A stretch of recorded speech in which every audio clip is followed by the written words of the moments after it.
श्री गणेशाय नमः। 29वां अध्याय। उस लोभी के ऐसे वचन सुनकर के दूत कहने लगे, क्या तुमने भारी कार्य नहीं किया है प्रभु? सबसे उत्तम मास कैसे नहीं जाना? ये पुरुषोत्तम मास नाम से विष्णु का प्रिय है और महापवित्र है।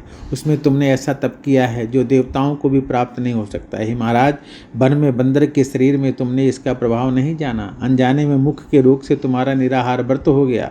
तुमने बंदरपन की चंचलता से वृक्ष के फल तोड़कर पृथ्वी पर फेंक दिए। उनसे दूसरे मनुष्यों की तृप्ति हुई और अंदर के बड़े भारी दुख से पानी भी तुमने नहीं पिया। इसीलिए तुम्हारे अनजाने में बड़ा भारी तप हो गया और फलों के गिराने से परोपकार भी हो गया। इस तीर्थ में 5 दिन गोते भी खाए। इसी से पुरुषोत्तम मास में तुम्हारा स्नान का फल भी हो गया। सो ये सब फल सफल हो गया। श्री नारायण बोले, इस प्रकार कहे हुए अपने भाग्य को सुनकर वो गोलोक को प्राप्त हो गया। श्री नारायण बोले, इस आश्चर्य को देखकर सब देवता चकित हो गए और पुरुषोत्तम की बड़ाई करते हुए ये सब अपने अपने स्थान को चले गए। नारद जी कहने लगे, हे तपोधन, आपने दिन के प्रथम भाग का कृत कहा, पिछले भाग का कृत कहा। पिछले भाग का कृत कैसे करना चाहिए, कृपा करके बताइए। श्री नारायण बोले, प्रातः काल को कर्म विधि से समाप्त करके फिर दोपहर काल की संध्या को तिलों से अर्पित करें। मेहमानों के लिए द्वार पर देखें। जो मेहमान भाग्य से गऊ के दोहने के समय आ जाए तो उसकी पूजा करें। अत्यंत भक्ति से यथाशक्ति अन्न आदि से उसको प्रसन्न करें।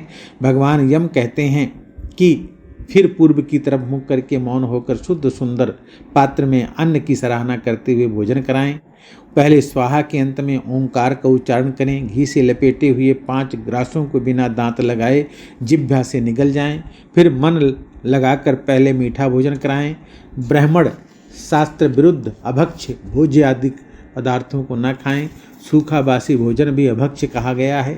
भोजन पर बैठकर श्रेष्ठ मार्ग का विरोध न करें। श्रेष्ठ शास्त्र के आश्रय से परम ब्रह्म श्री कृष्ण का विचार करके फिर बुद्धिमान पुरुष सर्वत्र आजीविका न हो तब भी एकाग्र मन होकर 2 घड़ी आत्म विद्या का सुने या याद करें। फिर यथेष्ट अपना काम धंधा करें और संपूर्ण सिद्धियों के देने वाले श्री कृष्ण चंद्र का मन में ध्यान करें। सूर्य के अस्त होने पर तीर्थ अथवा घर पर जाकर पैर धोकर के सायंकाल की संध्या करें। सायंकाल की संध्या करके अग्नि को आहुति देकर अनुचरों सहित अल्प भोजन करके बैठ जाएं। भोजन करके तकिया आदि सहित कोमल सैया पर सोएं। गृहस्थी पुरुष सदैव भली प्रकार से गृहस्थ के कर्मों को करें।